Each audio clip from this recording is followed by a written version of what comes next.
നമസ്കാരം. പതിരും കതിരും.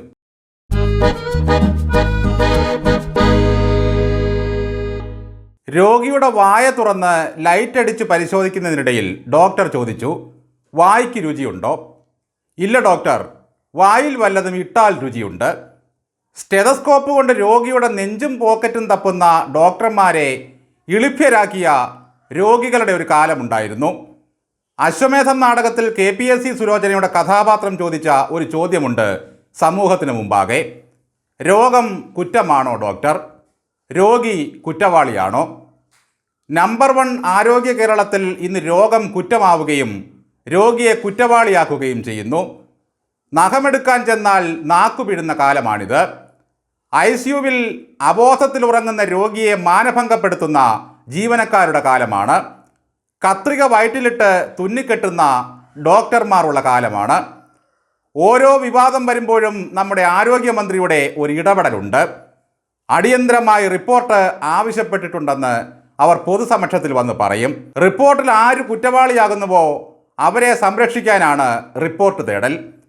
അധികം വന്ന വിരൽ നീക്കാനായി ആശുപത്രിയിൽ കൊണ്ടുപോയ കുഞ്ഞിൻ്റെ നാവിൽ ശസ്ത്രക്രിയ നടത്തിയ ആ ഡോക്ടറുണ്ടല്ലോ, അദ്ദേഹം വലിയ മനുഷ്യസ്നേഹിയാണ്.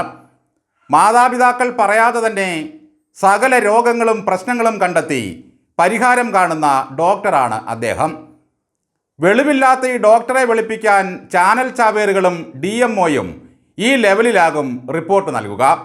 അത് അപ്പടി അങ്ങ് ആരോഗ്യമന്ത്രി അംഗീകരിക്കും, ഡോക്ടറെ ആദരിക്കും.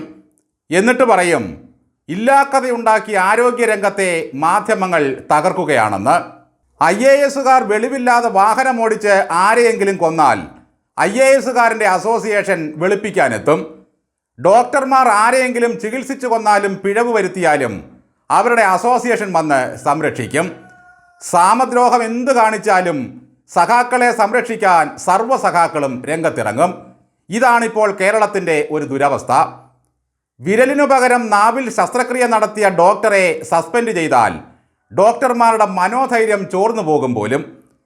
കള്ളക്കടത്തുകാരൻ ശിവശങ്കറെ കേന്ദ്ര ഏജൻസി ചോദ്യം ചെയ്യാൻ വിളിപ്പിച്ചപ്പോൾ പിണറായി വിജയൻ പറഞ്ഞത് ഉദ്യോഗസ്ഥരുടെ മനോവീര്യം തകർക്കുന്നു എന്നാണ്. ചികിത്സയ്ക്ക് ഡോക്ടറെ വീട്ടിൽ വരുത്തിയ വിഷയത്തിൽ കളക്ടറെ ന്യായീകരിക്കാനായി അവരുടെ നേതാവും രംഗത്തിറങ്ങി. ഡോക്ടറെ വീട്ടിലേക്ക് വരുത്താനുള്ള വകുപ്പും കിതാബിലുണ്ടത്രേ.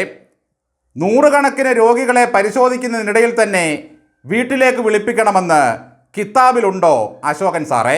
ഇവിടെ ഇതാ നഖവും നാവും തിരിച്ചറിയാത്ത ഡോക്ടറെ വെളുപ്പിക്കാൻ അവരുടെ സംഘടന എത്തിയിരിക്കുകയാണ്.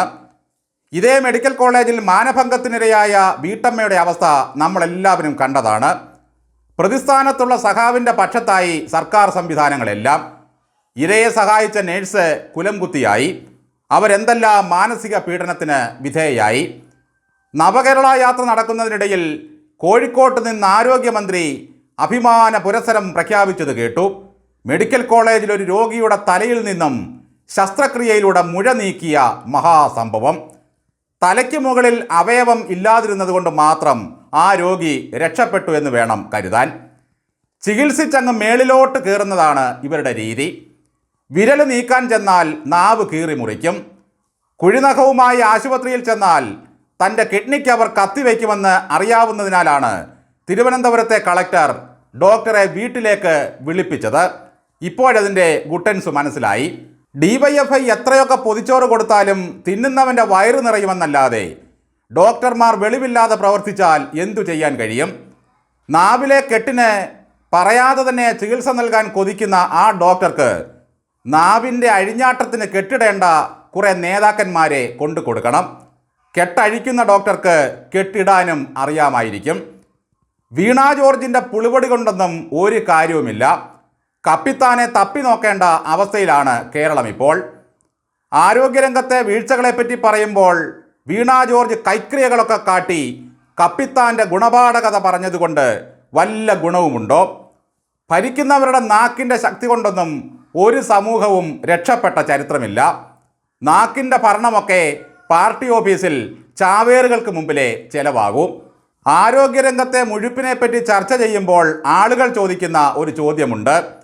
ഇത്രയേറെ മുറ്റിമുഴുത്ത് നേട്ടങ്ങളുണ്ടായിട്ടും എന്തിനാണ് നമ്മുടെ മുഖ്യമന്ത്രി ചികിത്സയ്ക്കായി അമേരിക്കയിൽ പോകുന്നത്? അതിൻ്റെ ഉത്തരം ഇപ്പോൾ വ്യക്തമായില്ലേ? അദ്ദേഹത്തിന് ജീവനിൽ കൊതിയുണ്ട്.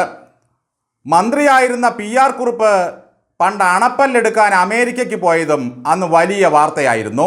ശസ്ത്രക്രിയയ്ക്ക് കൊണ്ടുവന്ന കുട്ടി പേടിച്ച് കരഞ്ഞപ്പോൾ നാക്കിലെ കുഴപ്പം കാണുകയും ഉടൻ തന്നെ നാക്കിൽ കത്തിവെക്കുകയും ചെയ്ത ഡോക്ടറെ കണ്ടുപഠിക്കൂ അമേരിക്കയെ.